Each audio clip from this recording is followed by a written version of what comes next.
Hello there, and welcome to Ilum Radio. We're your hosts, Daily Beard Menace, and with me always is my good pal and cosplayer extraordinaire, Millie. How you doing tonight, Millie?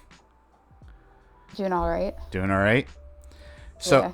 so today we're doing what we usually do, what we have been doing for our little quick yes, there is some Star Wars news. We're going to wait to talk about it for another video that will be premiering sometime after this video, either later on today or tomorrow. But it's going to be coming soon. It's about a certain video game announcement that came out of nowhere for me, possibly Millie as well. I think it came out of nowhere for everybody. Yes, absolutely. So. But stay tuned to the next video for that one, because that's going to be a fun talk. But today, as of this recording, June 15th, we're talking about, again, Star Wars Visions. In this episode, we're talking about Journey to the Dark Head. This is the fifth installment of Visions Season 2, or Volume 2, rather. And it's done by Studio Mir, who did such work such as, which I didn't know till just now, right now, looking them up, Legend of Korra. So I feel stupid. And the Boondocks. I knew Boondocks more or less, but I didn't know Legend of Korra, which is pretty effing dope. I think Studio Mir also worked on Avatar and Voltron. I could be incorrect, but if they worked on Korra, they must have worked on Voltron. Actually, Voltron definitely they worked on, because I saw that like in their in that their little repertoire, Voltron Legendary Defender. Yeah. As far as original Avatar, I don't know, but I think you're right. If they worked on Korra, they probably worked on the original Avatar. Let me actually confirm. But we could be wrong. No, I just see Voltron. They also worked on Mortal Kombat Legends: Scorpion's Revenge. Really? I didn't know that. Holy shit. It's on their Wikipedia. Oh, I'm just going by like by their page, by the work they've done, like on their website. Oh, it looks like they've also done work for the Harley Quinn series.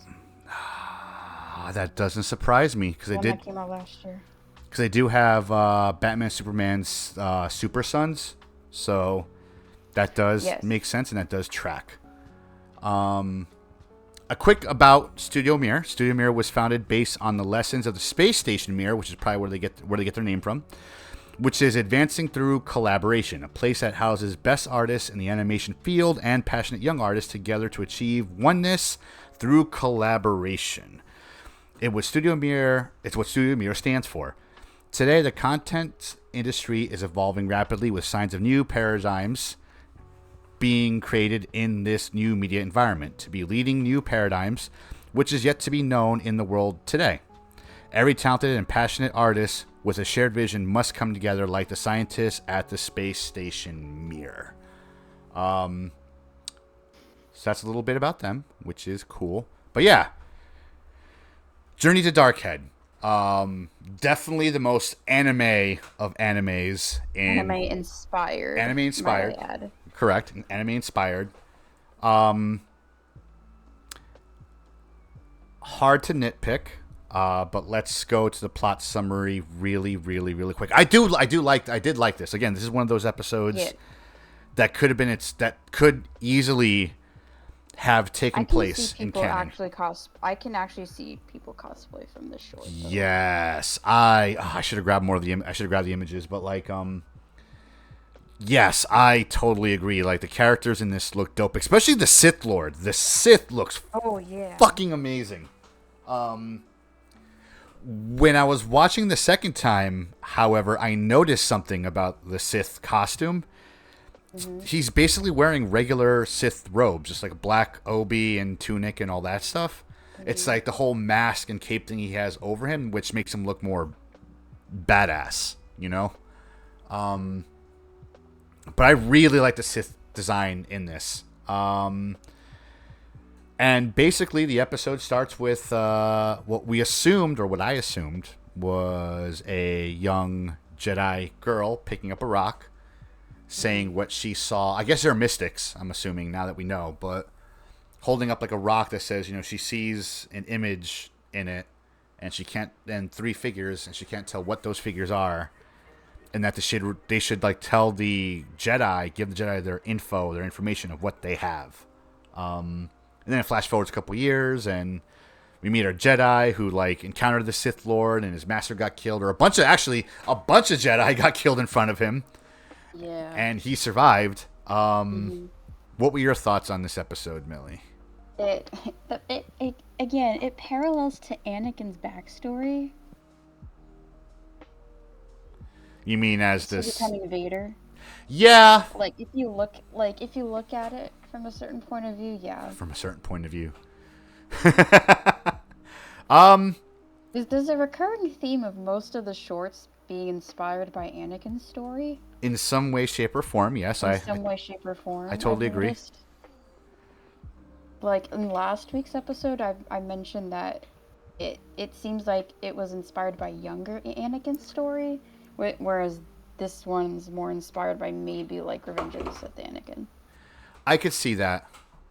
Especially with the main character's like pull toward the dark, even though he's kind of hesitant at first. I do love that we got to see regular looking. They definitely took. I didn't get a chance to watch like the making of this, which I usually watch it for all of them just to get more into like what the studio was thinking. But I do love the attention to detail they gave to this episode, where we do see aliens in this episode that we do see in other parts of Star Wars. On the Jedi Council, like the alien, when they go to that city to buy stuff from, that guy with the weird... Yeah. Like, so they're there. And again, this could easily be a chapter in a regular Star Wars movie or show. Like, it could be easily the High Republic, kind of, or the New Jedi Order, possibly, as well. It could fit anywhere in these worlds. It's not canon, but it could be. Like, it really, really could be. I don't know if you know this, but there's like art, like concept art for this, and they look pretty cool. Really? Yeah, hold on. It's one of them. I swear there's more, trust me.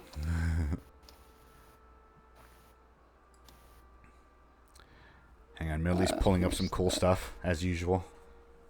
Because I'm like that. But yeah, like I like the animation style. I guess the only nitpicky thing I have about this is it kind of sticks out a lot compared to some of the other stuff that happened in season 2 of or chapter. Wow, that looks good. Hang on. That's pretty dope. More. But you see what I mean? If you look at his tunic, I know it's just concept art, but if you look at his tunic, it's just a basic. That looks so fucking cool. Oh, I'm copying that in some way, shape, or form. You should cosplay that, Dave. I should. Oh my god, that looks so cool. Septimus does need a revamp. For those of you who don't know, Septimus is my Sith name. And you don't need to cut your beard. I don't. It's like covering. God, I like her costume. Same here. That looks really cool, man. That looks really cool. And I do want to see...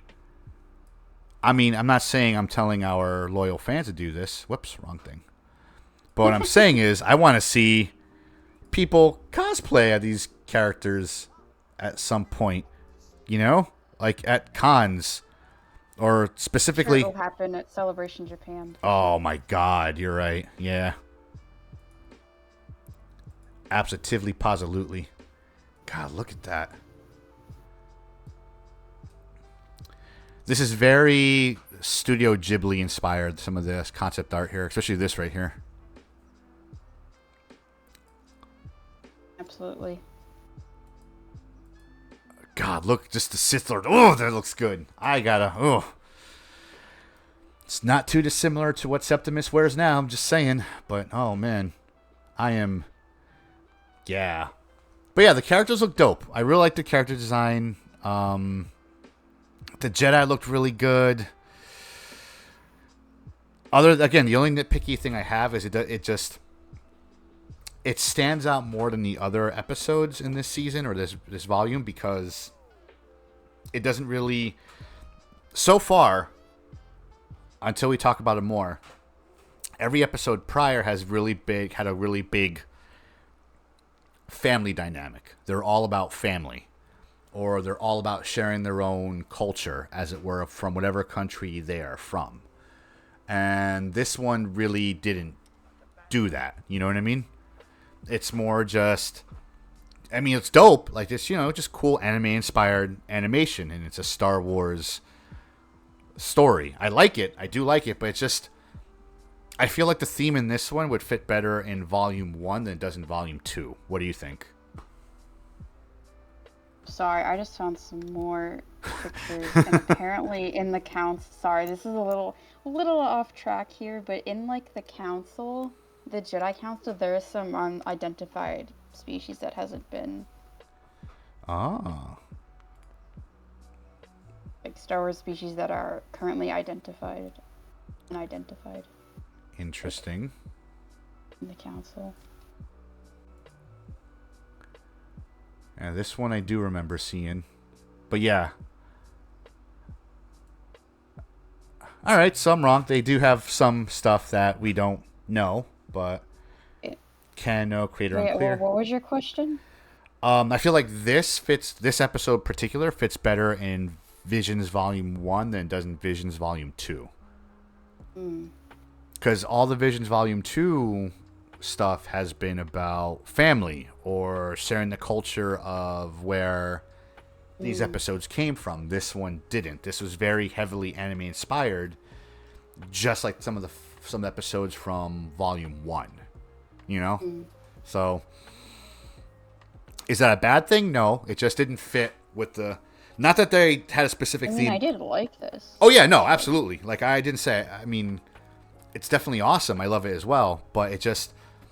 The theme is a little different. Like, it feels like a leftover from Volume 1. But with that said, it is cool. And I love, like, that weird whip thing the Sith Lord had. Like, that. Oh, my God. Right? Like, that's new. Like, that is completely new. Very Indiana Jones-esque. Yes. Very, yeah. Which begs the question, is Indiana Jones canon to the Star Wars multiverse? Probably. Yeah. We see the artifacts in Carbonite of Indiana Jones in Andor, so I definitely want to say they are. I don't know if we see, like I said, Dial of Destiny just had a world premiere in Hollywood yesterday. Like, there are Star Wars Easter eggs in that movie, then that pretty much confirms it. I'm sure there will be Star Wars Easter eggs in an Indiana Jones movie, because there have been Star Wars Easter eggs in Indiana Jones films in the past. There have. Like Club Obi-Wan, the hieroglyphic of 3PO and R2, those Easter eggs. The ones I can think of at the top of my head exist. I would love to see. I'm sure if it was in it, we would have seen spoilers by now. But I would love to see, because Indiana Jones, he's a explorer, right? Going to old ruins, all this stuff, finding artifacts. They do kind of do that in this episode. Yeah, that's true. Just a random, kind of, protocol droid head somewhere in the background, somewhere, in a temple. Just imagine that, because you could, a C3, 3PO's head, the golden head, somewhere chilling on a shelf in somebody's museum, or in a temple, something. I could definitely see that here. Or would hope to see that. But yeah, back to Darkhead.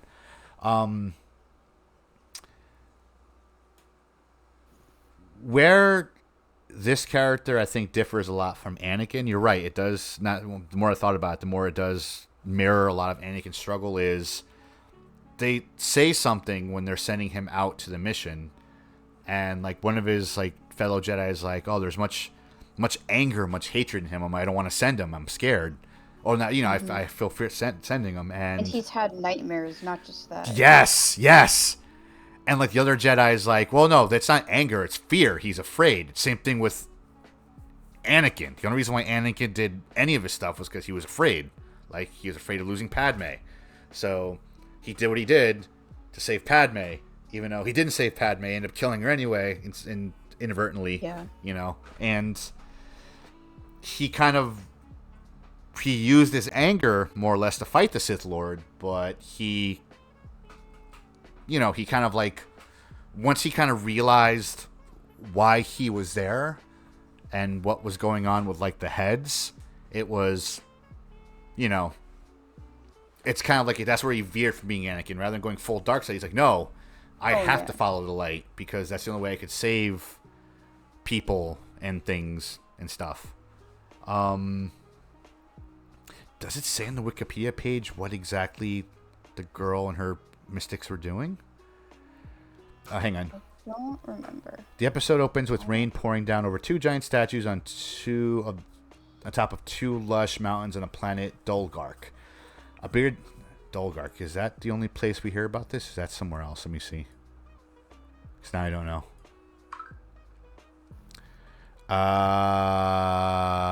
Nope. This is only with visions. Okay. A young human girl named Ara picks up a stone showing a clash between two figures. There's also she sees a third shape but can't make out what it is. Said blah blah blah. Yeah, they're just I guess monks or force mystics. Yeah. Monks. In the same way like Chirrut was in Rogue One, kind of. Yeah, Guardian of the Will. Yeah. That makes sense. So there's a completely kind of off topic, but on topic. So a question was asked of me a while ago by a fellow podcaster / friend, and he was like, "Hey, are there other religions in the Star Wars universe that have nothing to do with the Force whatsoever?" And it took me a while to find the answer, and I came to the conclusion, and after doing some research and talking to other like bigger Star Wars nerds than us, that no, there isn't. Almost every religion in the Star Wars galaxy kind of is an offshoot of the Force, or they worship the Force in some way, shape, or form. Which is cool, and that's what they are. They're not Jedi, they're not Sith, they just worship the Force and what it is and what it can show them. So it's pretty cool, I thought. Anywho, favorite part in this episode? Fights. It was a pretty, I liked the fights. It was. I only saw the episode once, so I don't remember much of it. That's fair. All I remember is that are the fights and the character development between two main characters. It was, it was a good fight without going over the top, which was nice. Very, very nice. Same with me. I do love the fight a lot. I like the animation style a lot. A lot.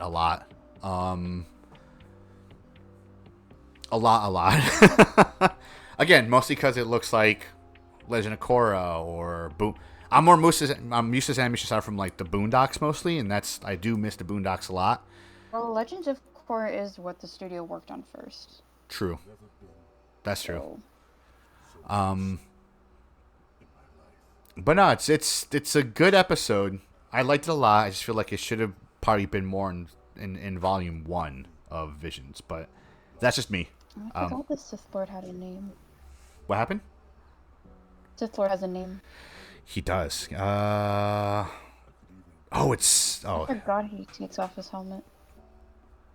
Mm-hmm. Interesting. There's actually a date that he died. So we actually have a date. Bichon. Did you know this? No. No. Look at Bichon and look at when he died. Spoiler alert, I guess, but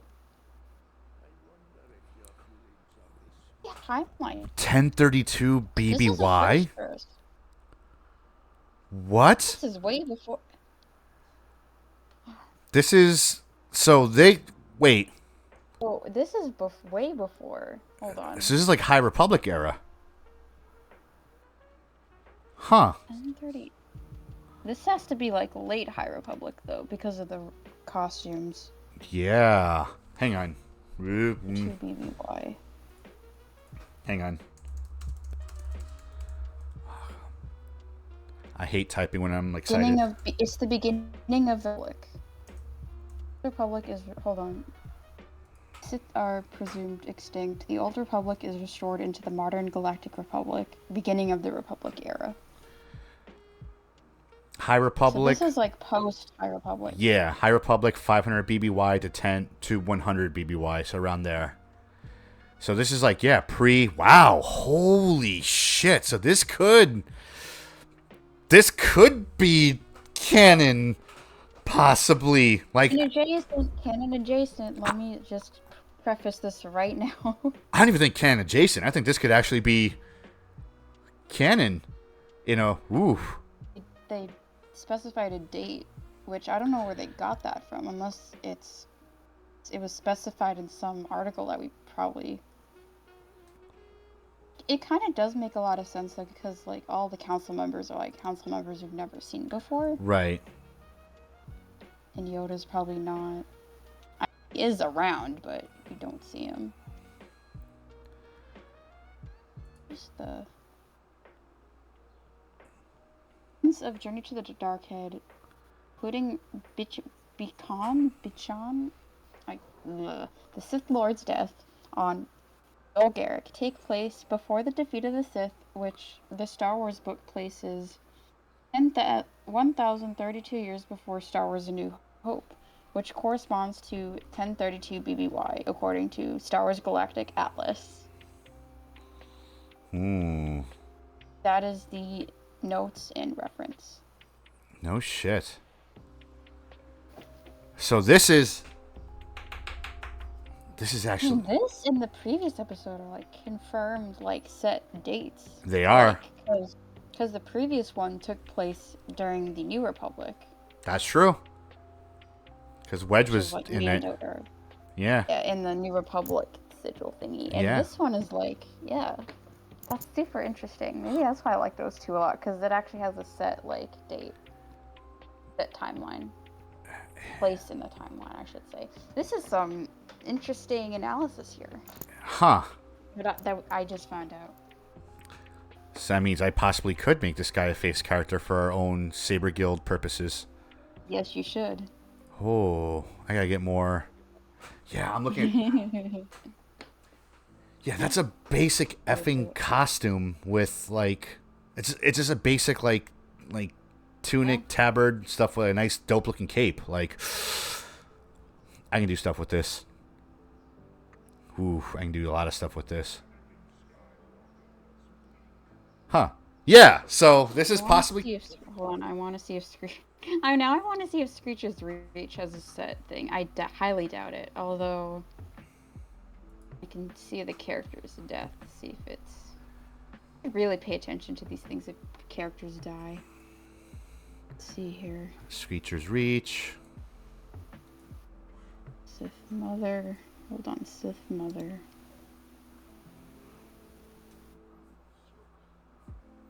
See, this is why I'm saying this is all canon adjacent. Okay, no, she doesn't die. This one doesn't die.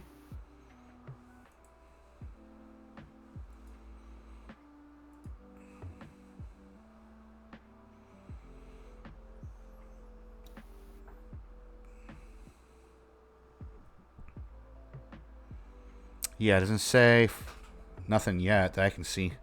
No.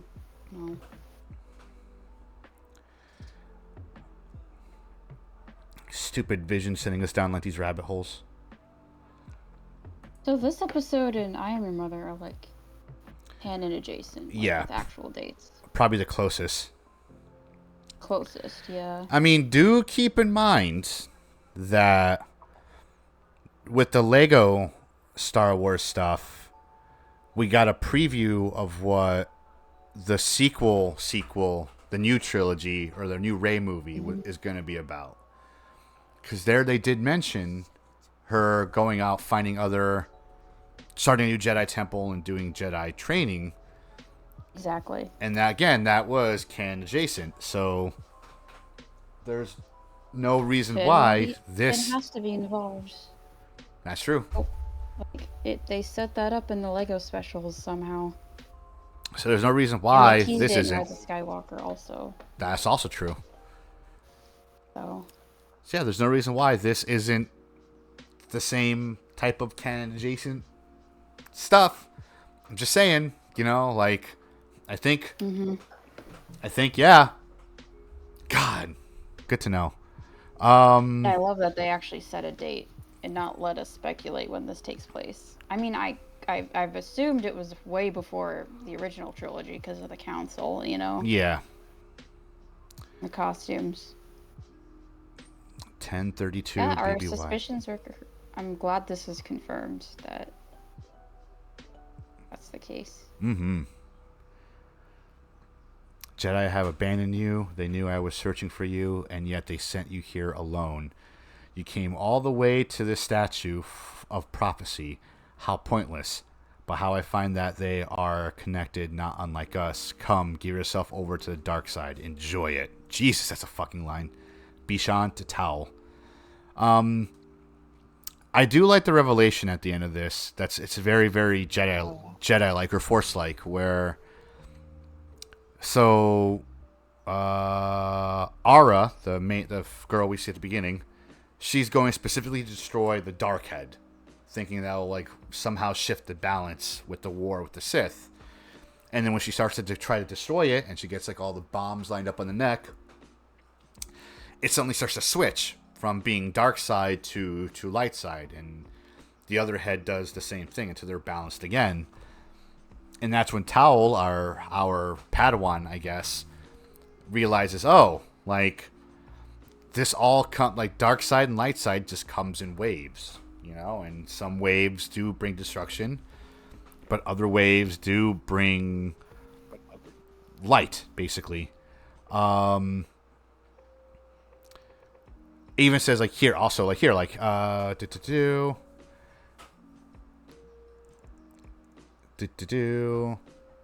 He explains that they face uncertainty, but that the next wave carries both hope and uncertainty. Tal says that he realizes that he needed this mission and that Aaron also needed it. So, yeah, in a way, the Force, which does happen in the movies, which does still make this more canon for me, that the Force will always find balance in some way, shape, or form. Like... In the prequel trilogy, there was way too many Jedi, so the Force is like, all right, we need to... Also, the whole rule of two thing with the Sith. Mm-hmm. The Master and the Apprentice. With the sequel trilogy, like, the Force basically more or less created Rey to take Kylo. Yeah, well, Force Dyad, yeah. Force Dyad, yeah, so... like... It's always going to find balance in some way, shape, or form, so that's why this is still canon! Sorry. I'm going to stick with... I wonder how that's going to work in the Rey movies. Well, her being a Force Dyad? Yeah. Like, we're somehow finding balance. We are going to need... it'd be cool. But we are going to need another new big bad for the new movies. Which would be cool. Hopefully I did hear rumors that Idris Elba might be... I heard that also, which would be dope. Which, I don't believe it in one bit unless they confirm it. But, I'll have to wait and see. It would be cool. Most likely they'll announce it at Celebration next year. It is. Oh, yeah. I keep on... Or not next year, 2025. I forgot. See, in my head... I keep on thinking that Celebration is 4 years away, even though it's not. It's only 2 years away. But for me, it's 4 years away because it's in Japan. And there's no way in hell I can get to Japan unless... No. Unless you fans like us enough to send us there. Just saying. Well, yeah, there's like other Star Wars news related to years that we'll kind of discuss also. Yeah, but any closing thoughts on this episode of Visions? Parts you liked and didn't like? This was honestly my second favorite episode of the entire season. That and I Am Your Mother, probably honestly because of the set dates and the set time. I like it when I watch Star Wars stories in a set period in the galaxy. Mm-hmm. Now that I know that this takes place before, 1,000 years before New Hope, now I understand. Same. Again, my only critique is that this could have fit much better in the previous in Volume 1. I do like it's in Volume 2 just because it stands out a lot more in a way. Or just stands out a lot more in general. And awesome animation style. The fight was cool. I love knowing now when it takes place. So for me, it makes a canon in my head. Yeah. And you're welcome. Yeah, it's just a dope. It's just a cool episode. Again, I can't really find too many things to hate or dislike about any of these episodes at all. They're all great. Next episode, we will be talking about episode 6 in Volume 2 of Visions. And that will be The Spy Dancer, which is probably one of my favorite episodes. Because it just struck a nerve with me a bit. But yeah, that is it for us this week, my friends. Well, technically no, we have one more episode coming out talking about a certain video game that we really want to get to. And other Star Wars news. And other Star Wars news, this is true. But yeah. If you guys want... Go ahead, Millie. No, go ahead. Sorry, I just forgot about it until now, so I just wanted to tease you guys a little bit, because we'll be talking about that tomorrow. Mm-hmm. Or tomorrow's episode, or whenever this will come out. Anywho, friends, that's it for us. Definitely follow us on the socials. You can find us on Twitter at Ilum Radio, Instagram at Ilum Radio, TikTok at Ilum Radio, obviously YouTube at Ilum Radio, which you're probably seeing this now. You can also find us on our new Twitch channel, twitch.tv/Ilum Radio, where I am currently playing Jedi Survivor. I haven't been able to play in the past 2 weeks, but don't worry. I'm coming hopefully live whenever you watch this, Friday, June 16th, again at 8 p.m. Eastern, so keep that in mind. And that might be the new thing that the new Star Wars game that was just announced. We will play that in the future for sure. Oh, yes, we will. That'll probably be the longest one we play just because of things we've heard about. But we'll talk about that in the next episode. Yes. If they want to find you directly, Millie, where can they find you? You guys can find me on Instagram at Millie_Halperin, Twitter at me_Halperin. TikTok, I'm not really that active at the moment, but I still like people's videos and share people's videos, but same nickname, same as my Instagram, and that's about it. I mean, I also have a YouTube, but I never use it, but yeah. Instagram and Twitter are my active socials, so. Believe me, Millie uses that Twitter a lot. She is teaching me more or less how to do the Twitter stuff. Even though I should know how to use it well, but, I'm kind of an old man about it. I've been liking a lot of non-Star Wars stuff on Twitter lately, but if you're into multi-fandom stuff on Twitter, then still follow me. If you guys want to find me on the socials, you can find me on Twitter at TheBeardedMenace. You can also find me on Instagram at DaveTheBeardedMenace. You can also find me on TikTok at DaveTheBeardedMenace. I don't post as much as I used to, but I'm working on it. Just working on it. If you guys want to hang out with me during a live stream that's not related to Star Wars, but we'll probably talk about Star Wars, you can find me on twitch.tv/DaveTheBeardedMenace, where I go live every Tuesday and Thursday at 9 p.m. Eastern, and I'm basically usually painting or working on some Warhammer models, as you see here, or some Gundam models, Lego models, kits, whatever. I'm doing something creative on there. You might find Millie in chat, derailing things that she does, bringing up some Star Wars news that I am unaware of at the time when I'm going live. With that said, friends, that's us.